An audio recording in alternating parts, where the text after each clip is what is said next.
There were lots of buyer opportunities in the Portland metro area this past week, and if you're a seller, I've got some insights for you.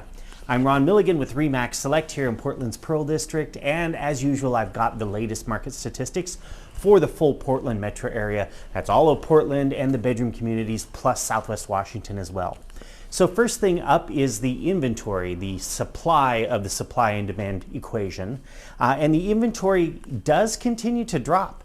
It went down to 5180, which was 2.3% lower than it was the previous week. Now I think we can say, yeah, this is going to probably continue through the end of the year, maybe into January as well. We'll probably see the number of active listings decrease week after week after week. But on the other side, it's not decreasing as fast as it was last year at this time.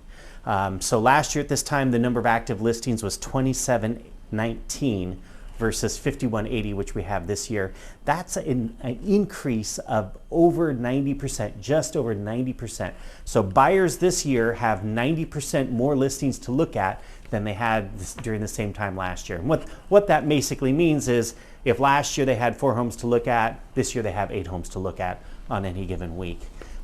However, 4 homes was probably a lot last year. They probably really only had 1 or 2 homes to look at. So maybe 2 homes last year equates into or figures into 4 homes this year for the buyers to look at.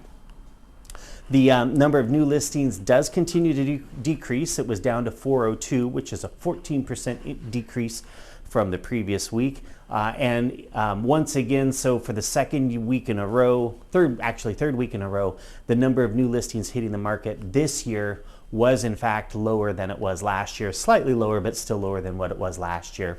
And I did go through every so often I do this, I'll go through and I'll look at the new listings, the listings that look like they were brand new listings this last week, and see how many of them were sneaky new listings. That is, listings that were old listings, canceled, kind of repackaged, maybe the pictures were reordered and then they were pushed back on the MLS again as if they were brand new when in fact they weren't. So I did a sampling just in 142, which is Northeast Portland, of about 24 homes in that area that were quote unquote new, and it looked like just over a quarter of those homes were actually sneaky relists. So they weren't actually new listings compared to last year, where they were most likely pretty much all new listings.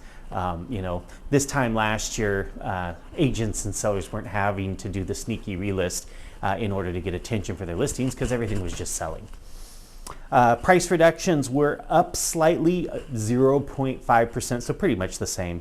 576 price reductions, 576 price reductions. And the number of price reductions was up slightly also for significant price reductions, those of $15,000 or more. They increased from 320 to 340. The number of new pendings, so this is the demand side of the supply and demand equation. So how many new properties, how many new deals were hatched this last week, how many houses went under contract for the first time this last week. That was 480, and that was down slightly, down 4.5% from the previous week. This is probably the lowest number that we've seen for new listings for the entire year. Interest rates definitely make a showing here in buyer activity. One of the other ways that we can measure buyer activity is by lockbox opens. So how many times did a lockbox get open? Keep in mind that sometimes lockbox opens are agents, listing agents opening lockbox to put keys in and stuff like that.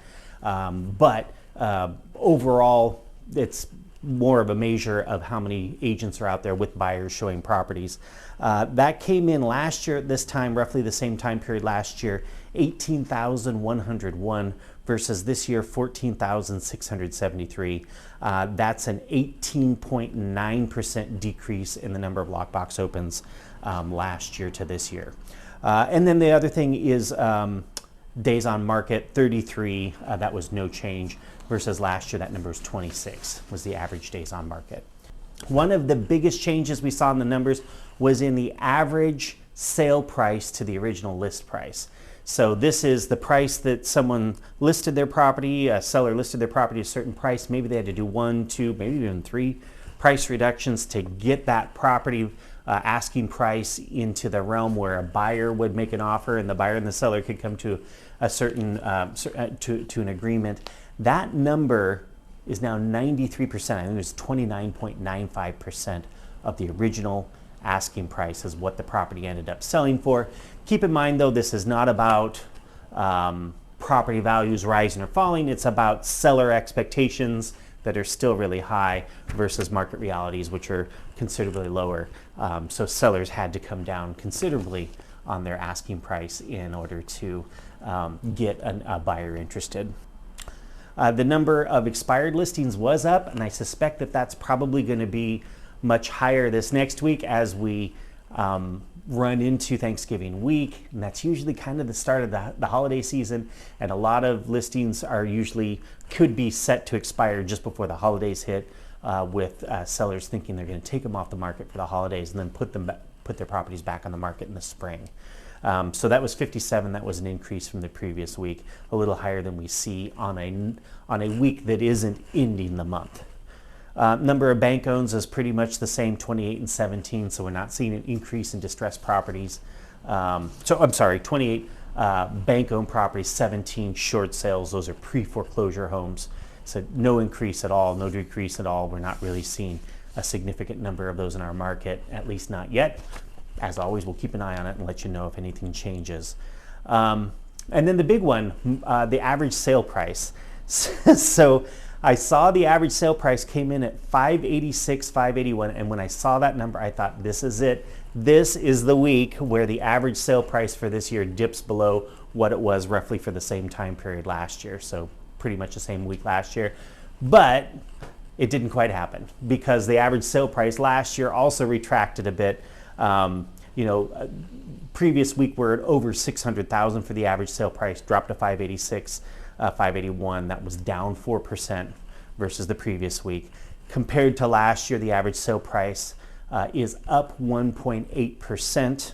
So we're still, like, the market's holding on with its claws to appreciation territory and trying not to fall below that last year's average sale price to delve into depreciation territory. So it's still holding on, may come before the end of the year. We'll let you know, of course.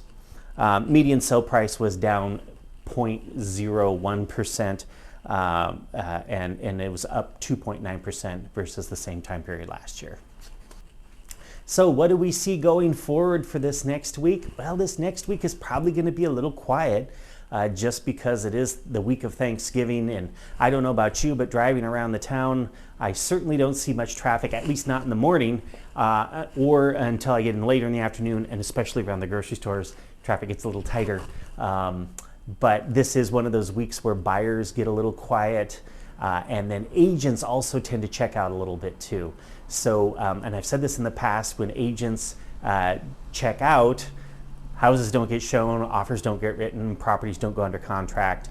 The market starts to get a little quiet. So I suspect that that's what we're going to see. And when I looked back at last year's numbers, that's exactly what we saw last year. So it's not going to be a big surprise if I come to you next week with really, really low numbers just about across the board. So I hope you had a great Thanksgiving. I certainly did. I hope yours was as good as mine, if not better. And if you like this video, please give me a thumbs up. If you haven't subscribed already, please do subscribe. And if you know of someone who might be interested in the information here, might find it useful, I'd love it if you'd share this video with them. And we'll see you next week.